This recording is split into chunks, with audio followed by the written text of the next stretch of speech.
Olá, tudo bem com vocês? Saúde e paz. Saúde e paz. Saúde e paz. Meu nome é João Batista Monteiro de Souza, sou professor de História e hoje nós falaremos sobre a sociedade mineradora.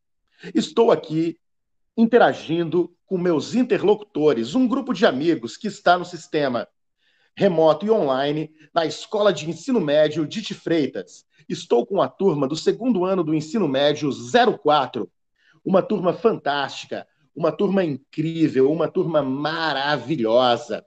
Eu estou estabelecendo interação neste exato momento com a Laís, com o Cauã, com a senhorita Emily Coelho, com o senhor Eduardo, com o senhor Kevin, com o senhor João, com o senhor Adrian e também com a senhorita Bruna.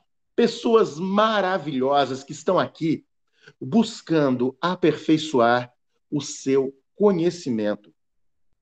Muito bem. Falar de história é falar daquilo que aconteceu, das águas que passaram e que verdadeiramente podem fazer com que cada um de nós vislumbre um futuro bom ou não. Situações tristes e trágicas que aconteceram ao longo da história da humanidade são narradas por historiadores em livros, em vídeos, em podcasts, em narrativas, anotações, em periódicos e contam como o homem viveu. As dores que o homem sofreu, a vida que ele teve e, acima de tudo, o que ele fez para melhorar. O Brasil é um país que tem pouco mais de 521 anos de história escrita. Antes disso, nós caracterizamos a história do Brasil especificamente por presença pré-colonial indígena ameríndia silvícola, ou seja, os povos nativos que habitavam o nosso país. Povos estes que foram de uma grande relevância, povos estes que foram de uma grande e fundamental importância para o desenvolvimento da nação. Todo o grande grupo tupi-guarani que habitou o litoral, todos os grandes grupos Gês e Tapuias de tronco linguístico que habitavam o interior. Centenas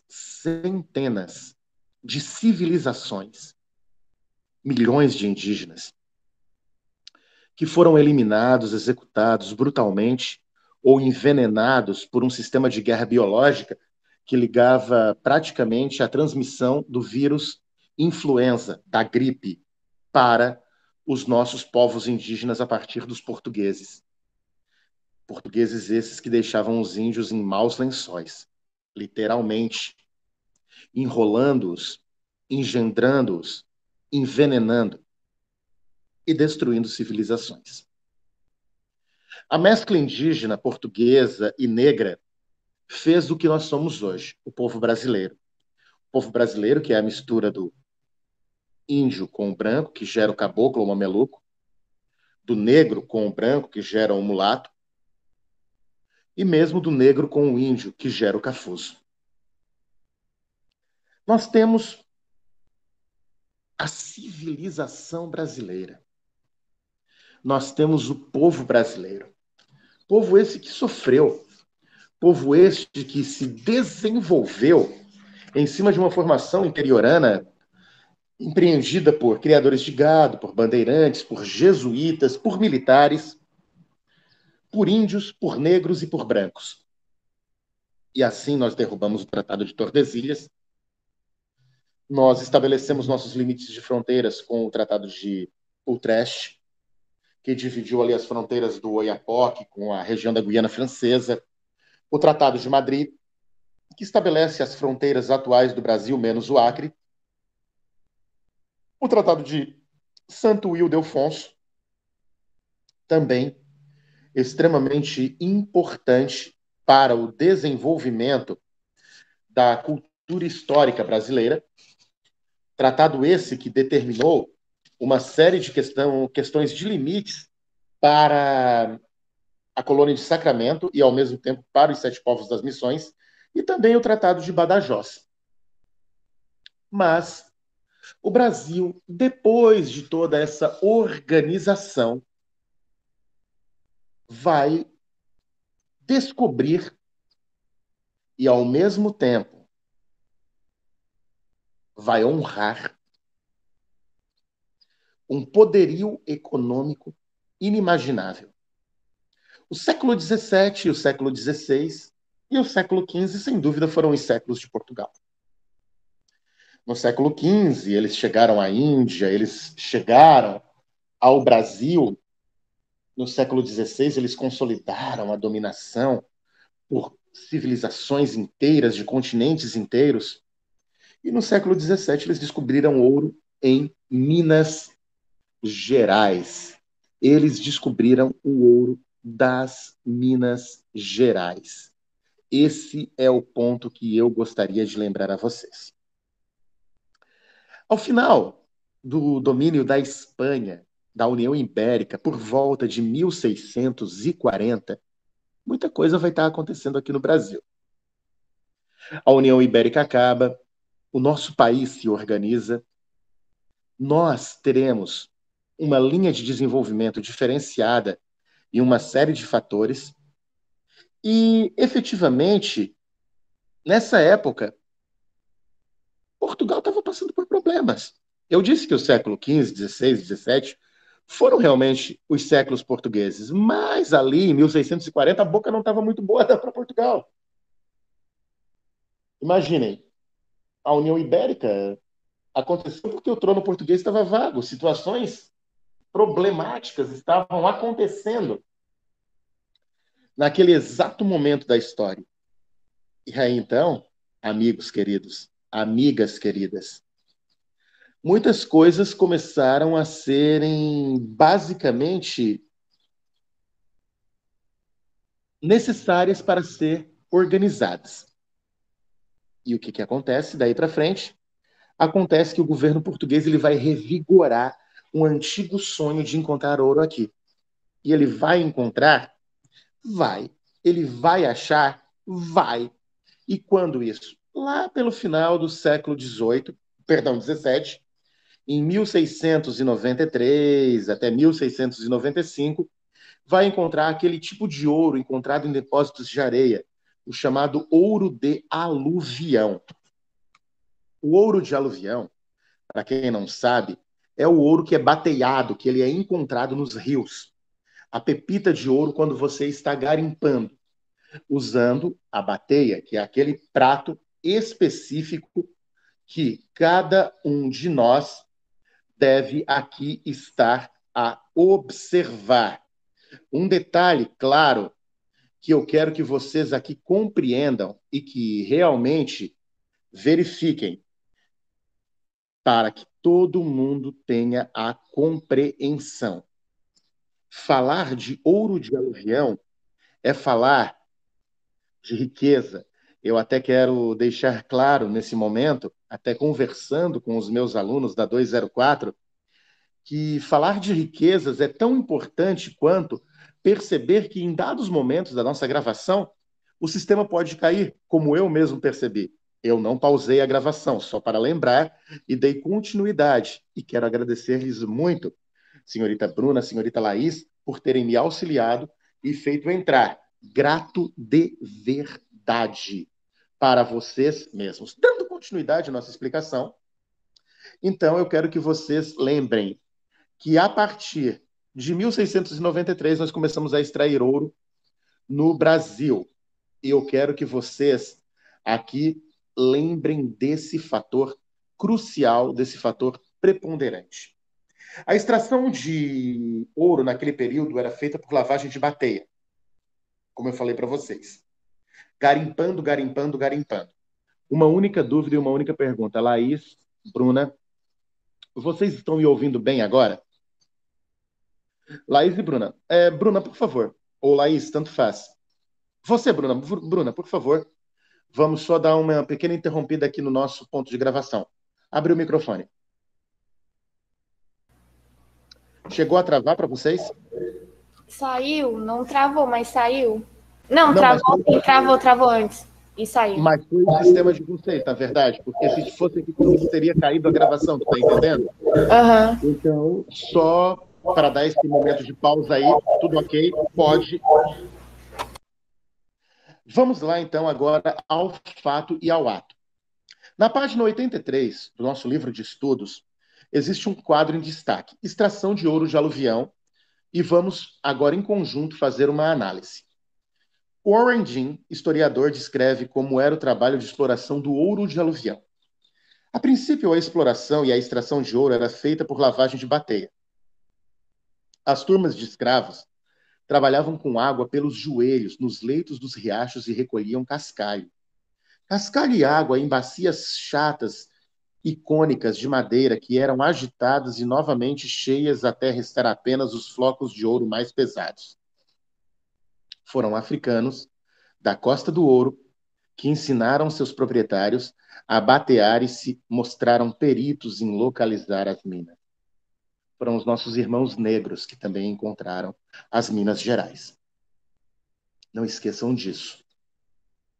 Nos anos de 1730, ou seja, já no século XVIII, a trabalhosa e insalubre atividade de batear não era mais lucrativa em diversas minas. É claro, tu vai encontrar ouro no rio no começo, mas quando todo mundo vai retirar em grande quantidade, o ouro acaba. Lembrem que ele é um recurso finito, ele é mineral, ele não é infinito. Esse é o ponto que eu quero que vocês lembrem. Os arrendatários agora dragavam riachos maiores com caçambas primitivas e desviavam riachos menores para pesquisar meticulosamente seus leitos. Feito isso, empreendia-se a lavagem dos aluviões. Os riachos eram impelidos contra suas margens. A degradação provocada pela mineração foi mais intensa nas planícies aluviais, cheias de cascalho nos fundos dos rios. Registrou-se que os rios Sabará e das Velhas começaram a tornar-se lamacentos devido à lavagem dos aluviões. Nós sabemos que Minas Gerais realmente trabalhou com a extração mineralógica desde muito cedo. Eu visitei Ouro Preto. E eu quero lembrar para vocês de uma coisa importante. É uma das cidades mais lindas do Brasil, se não a mais e mais preservada. Eu fui na faculdade de mineralogia, fui no Instituto de Mineralogia, comprei pedras em Ouro Preto, inclusive uma preciosa, um pedacinho de esmeralda, uma pedra verde, e observei muito, muito mesmo, a qualidade de todos os produtos que eles dinamizavam e, ao mesmo tempo, potencializavam ali. E deu para ver uma coisa, eu estive descendo até Mariana, e eu descobri um lugar que tinha ficado empobrecido depois do estouro de uma barragem pela Samarco. Algum tempo depois que eu fui a Minas Gerais, aconteceu também o estouro da barragem de Brumadinho. E eu quero dizer, ali perto já de Belo Horizonte, onde morreram mais de 200 pessoas. Nós realmente não preservamos o meio ambiente. Nós realmente não cuidamos daquilo que foi valioso para qualquer um dos habitantes do país. E uma coisa deve ser esclarecida. A extração de ouro em Minas ajudou muito a destruir o meio ambiente do interior do Brasil. Uma coisa é certa também. Buscou-se muito ouro e houveram muitos conflitos. Conflitos como uma guerra. Olá, bom dia, tudo bem contigo que acabou de chegar? Fique à vontade, homem do boné. Sim, você mesmo. Beleza. Que bom. Então, o homem do boné, que acabou de chegar, ele também é bem-vindo à nossa aula mentoria, que está sendo gravada. Ele está sendo filmado e ele está sendo transmitido pela rede mundial de computadores neste exato momento e depois também para a rede do YouTube via transmissão da World Wide Web. A Guerra dos Emboabas, ela aconteceu em Minas Gerais. Ponto. Isso tem tudo a ver com um grande número de pessoas que estavam indo para lá para pesquisar e extrair ouro. E um detalhe, isso acabou gerando muitos problemas. Por quê? Tinha gente de todo tipo. rico, pobre, negro, branco, indígena, mestiços, livres e escravos, todo mundo queria ganhar alguma coisa. E coisas ruins aconteceram ali. Notem, uma coisa séria, os paulistas, na verdade, os bandeirantes também, descobriram o ouro das Minas Gerais. E eles se sentiam no direito de explorar com exclusividade, sabe? Eu sou exclusivo, eu posso. Uau! Mas não era bem assim. Uma coisa certa, os que não eram paulistas e vinham de outras partes da colônia, e os portugueses que também tinham emigrado lá de Portugal, eles queriam também se apoderar das jazidas. E aí começou a ter tensão. E vocês sabem que quando tem tensão, tem problema, tem disputa, tem uma situaçãozinha que não é muito agradável. E isso acabou gerando uma guerra um conflito entre paulistas e portugueses. E esse conflito entre paulistas e portugueses nas Minas Gerais foi chamado de Guerra das Emboabas. É bom que vocês lembrem disso. Muitos paulistas chamavam os portugueses de emboabas. Mas o que é um emboaba? Uma palavra de origem tupi, indígena, que, segundo fonte, significava aves de pernas emplumadas.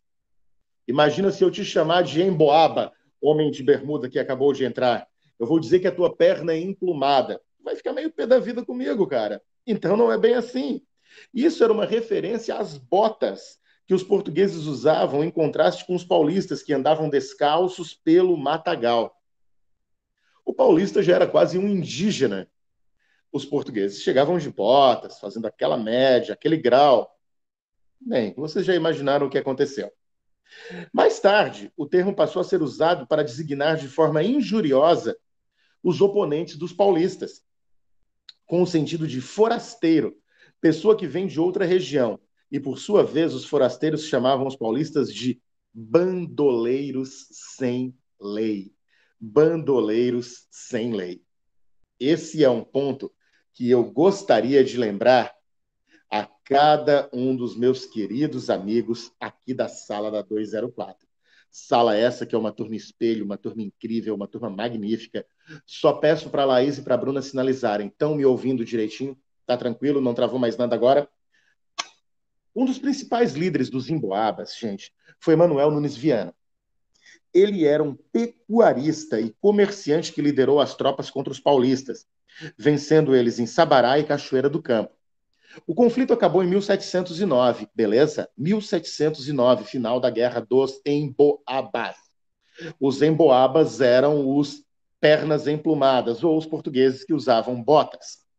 E um detalhe, no local ficou conhecido como Capão da Traição, onde muitos paulistas foram mortos por tropas emboabas.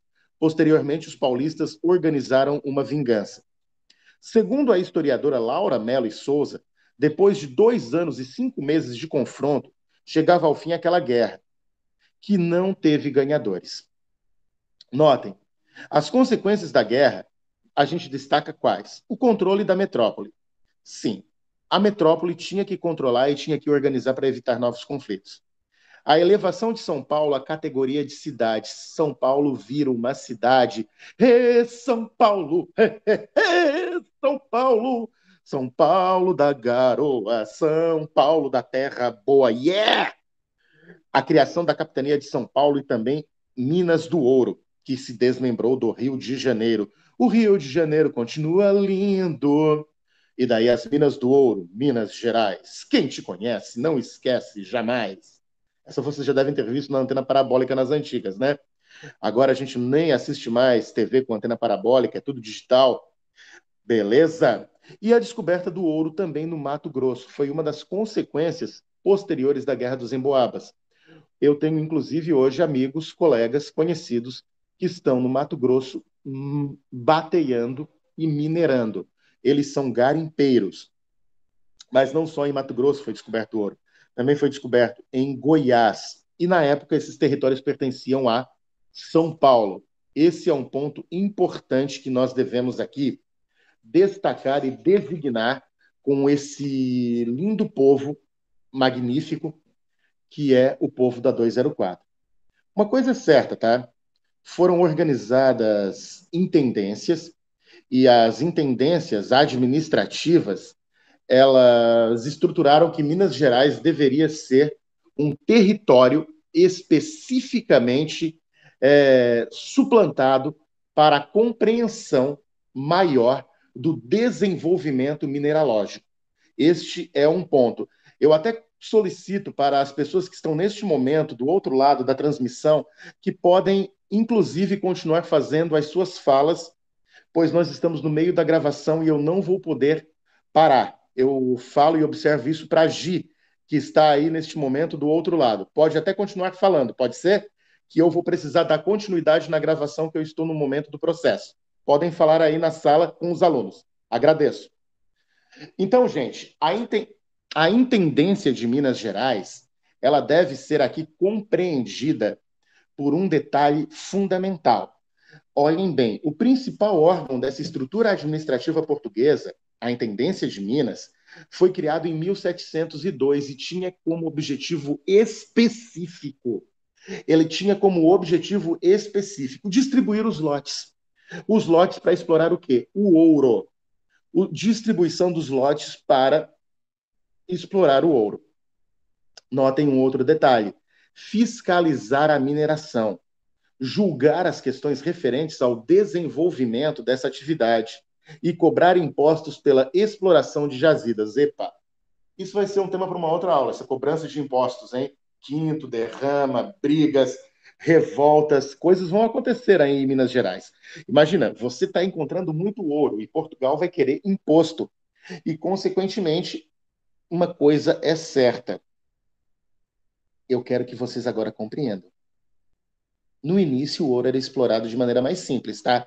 Eu pegava a pepitinha, eu pegava o ouro em pó, mas depois a coisa não funcionou muito bem assim. Por quê? Porque tiveram que organizar as chamadas casas de fundição. Notem bem, no início, como eu falei, a exploração de ouro era em ouro em pó e em pepitas, e circulava livremente. Eu ficava negociando ouro em pó e pepita. Agora imagina você, Laís, você, Bruna, você, Adrian, você, gatão de pernas de fora, andando com muito ouro em pó e com muitas pepitas de ouro. Isso é grana! Mas Portugal queria imposto, então a coisa não funcionou. Logo, isso dava para contrabandear muita coisa, dava para contrabandear e mexer em muita coisa mesmo. E para resolver esse problema, o governo de Portugal proibiu a circulação do ouro em pó e em pepitas e criou em 1720 as casas de fundição. 1720, as casas de fundição. Nesses locais, todo o ouro deveria ser fundido, derretido, transformado em barras. Ao recebê-lo, as casas de fundição retirariam a parte correspondente ao imposto cobrado pela fazenda, ou seja, a coroa. Eu tiro o teu imposto.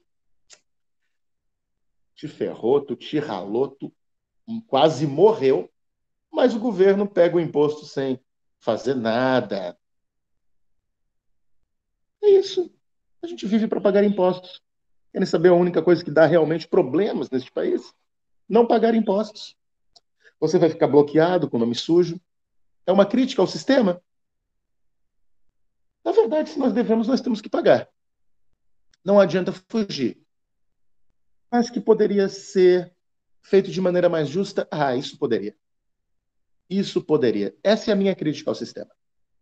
Eu não gosto de interpolar e me meter em política, mas é muito injusto.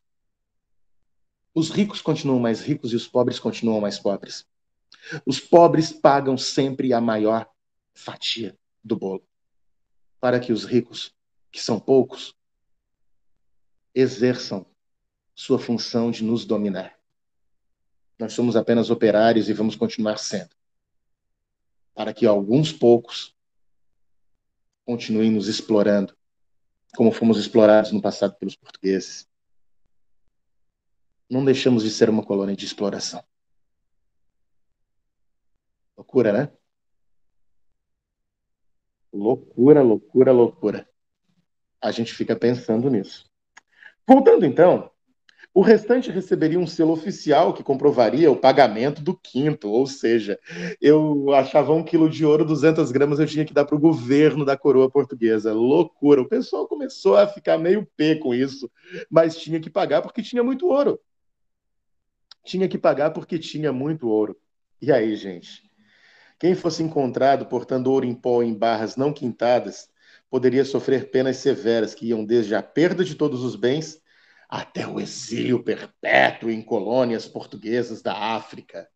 Oh, que loucura!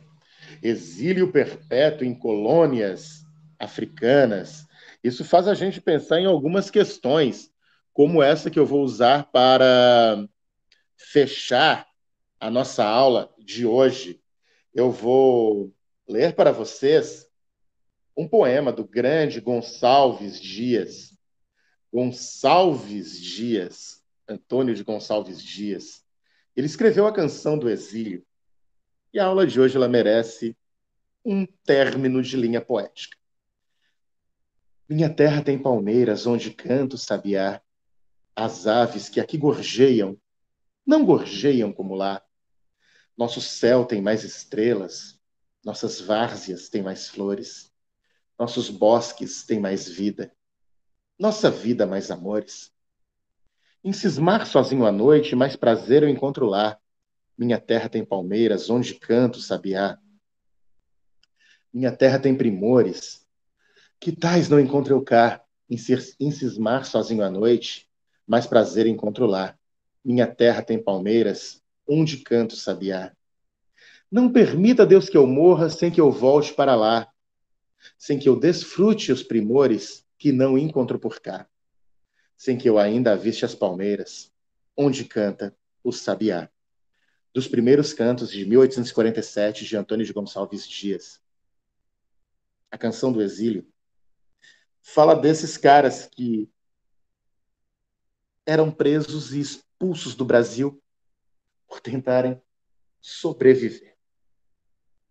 Pensem nesse detalhe. Por tentarem sobreviver. Esse é o ponto X da nossa questão. Aula fantástica, maravilhosa. Tivemos algumas pequenas interrupções, mas foi muito válido mesmo. Agradeço a 204, mas também agradeço a 205, que também assiste às mentorias eventuais, a 21, a 22, a 23, a 26, a 27 e a 28, e também o segundo ano do ensino médio do Colégio Evolução. Fiquem com Deus, saúde e paz.